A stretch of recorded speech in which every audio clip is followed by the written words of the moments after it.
અરે હાય હાય શું વાત કરો છો? કે ઓઢડી ઓરોડને ઉડી જા ઓઢી રે ઓઢી ઓઢી રે ઓઢી રે ઓઢી ઓઢી રે ભલા તારી ચુંદડી। નમસ્કાર મિત્રો, સ્વાગત છે તમારું અમારી યુટ્યુબ ચેનલમાં। મિત્રો, આજે આપણે વાત કરવાના છીએ ગુજરાતી ફિલ્મોની સુપરહિટ જોડી એવા નરેશ કનોડિયા અને સ્નેહલતાજીએ સાથે કરેલ તમામ ગુજરાતી ફિલ્મોની। જો વિડીયો સારો લાગે તો વિડીયોને લાઇક કરી ચેનલને સબસ્ક્રાઇબ કરી ઓલ આઇકન પર અવશ્ય ક્લિક કરજો। આ ઉપરાંત મિત્રો, ગુજરાતી ફિલ્મોના તમામ મોટા સુપરસ્ટાર જેવા કે નરેશ કનોડિયા, ઉપેન્દ્ર ત્રિવેદી, રણજીત રાજ, હિતેન કુમાર, હિતુ કનોડિયા વગેરેની તમામ ફિલ્મોની સંપૂર્ણ માહિતી અમારી ચેનલ પર ઉપલબ્ધ છે, જેની લિંક અમે ડિસ્ક્રિપ્શનમાં આપેલી છે, તો તમે જોઈ શકો છો। તો વાત કરીએ નરેશ કનોડિયા અને સ્નેહલતાએ સાથે કરેલ તમામ ફિલ્મોની।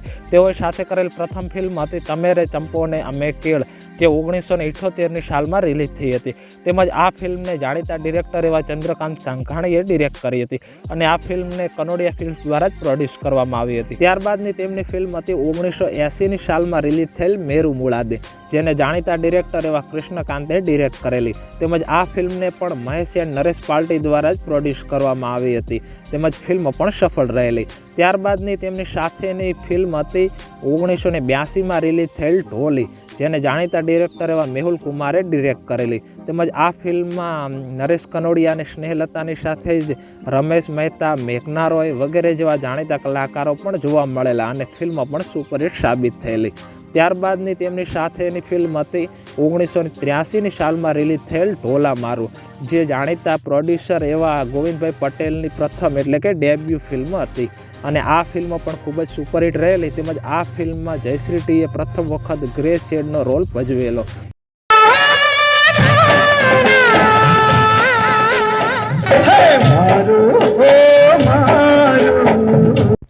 ત્યારબાદની તેમની સાથેની જ ફિલ્મ હતી 1983ની સાલમાં રિલીઝ થયેલ પાલવડે બાંધી પ્રીત। આ ફિલ્મને તે વખતના જાણીતા સ્ટાર ડિરેક્ટર એવા રવિન્દ્ર દવેએ ડિરેક્ટ કરેલી, કે જેઓ ઉપેન્દ્ર ત્રિવેદી સાથે જ મોટા ભાગની ફિલ્મો કરતા। તેમજ આ ફિલ્મની અંદર આપણને નરેશ કનોડિયા અને સ્નેહલતાની સાથે જ જયશ્રી ટી, રમેશ મહેતા, અરવિંદ પંડ્યા વગેરે કલાકારો પણ જોવા મળેલા। તેમજ આ ફિલ્મની અંદર જયશ્રી ટીએ એક પ્રેતાત્માનો રોલ ભજવેલો। તેમજ આ ફિલ્મના ગીતો આજે પણ એટલા જ કર્ણપ્રિય છે।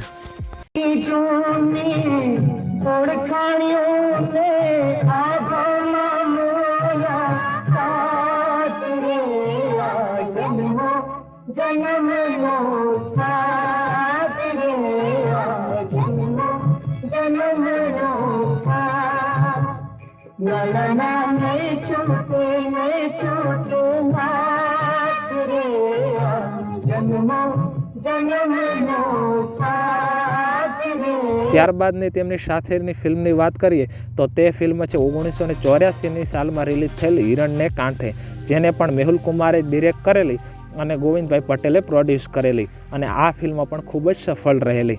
ત્યારબાદની તેમની ફિલ્મ છે 1985ની સાલમાં રિલીઝ થયેલ સાજણ તારા સંભારણા। આ ફિલ્મને પણ અબ્બાસ અને મસ્તાને ડિરેક્ટ કરેલી, કે જેઓ હાલમાં બોલિવૂડની અંદર ડિરેક્ટરમાં ખૂબ જ મોટું નામ ધરાવે છે। ત્યારબાદની તેમની સાથેની ફિલ્મ છે મેરુ માલણ, જે પણ 1985ની સાલમાં જ રિલીઝ થઈ હતી અને આ ફિલ્મને મેહુલ કુમારે ડિરેક્ટ કરેલી। તેમજ ફિલ્મ પણ સુપરહિટ નીવડેલી અને આ ફિલ્મના ગીતો પણ સદાબહાર બનેલા છે, જે હાલમાં પણ લોકોને એટલા જ કર્ણપ્રિય। તેમની સાથેની ફિલ્મ છે ઉજળી મેરામણ, જે પણ 1985ની સાલમાં જ રિલીઝ થયેલી અને જેને પણ જાણીતા ડિરેક્ટર એવા મેહુલ કુમારે ડિરેક્ટ કરેલી। એ મેરામણ, મારી વાત તો સાંભળ। અરે પણ સાંભળ તો ખરો।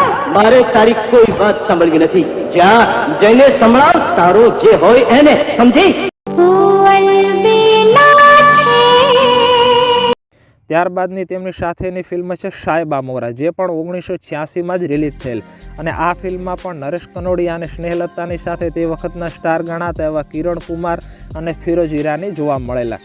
ત્યારબાદની તેમની ફિલ્મ છે પારસ પદમણી, જે 1987ની સાલમાં રિલીઝ થયેલ અને જેને જાણીતા ડિરેક્ટર એવા અરુણ ભટ્ટે ડિરેક્ટ કરેલી અને આ ફિલ્મમાં પણ નરેશ કનોડિયા અને સ્નેહલતાની સાથે અરવિંદ રાઠોડ, પદ્મા રાણી, રમેશ મહેતા વગેરે જેવા જાણીતા કલાકારો જોવા મળેલા અને ફિલ્મ પણ સફળ નીવડેલી। ત્યારબાદની ફિલ્મ છે મોતી વેરાણા ચોકમાં। આ ફિલ્મ 1987ની સાલમાં રિલીઝ થયેલ અને આ ફિલ્મને પણ અબ્બાસ મસ્તાને ડિરેક્ટ કરેલી અને ગોવિંદભાઈ પટેલે નિર્માણ કરેલી। ત્યારબાદની ફિલ્મ છે મારે ટોડલે બેઠો મોર, જે 1991ની સાલમાં રિલીઝ થયેલી અને આ ફિલ્મને અશોક પટેલે ડિરેક્ટ કરેલી. તેમજ આ ફિલ્મ પણ સફળ રહેલી અને આ ફિલ્મમાં સ્નેહલતા એક અલગ જ રોલમાં જોવા મળેલા. ત્યારબાદની ફિલ્મ છે ઝૂલણ મોરલી, જે પણ 1991ની સાલમાં રિલીઝ થયેલી અને જેને જાણીતા ડિરેક્ટર એવા રાજુ ભટ્ટે ડિરેક્ટ કરેલી અને આ ફિલ્મમાં નરેશ કનોડિયા, સ્નેહલતાની સાથે શ્રીપ્રદા પણ જોવા મળેલા.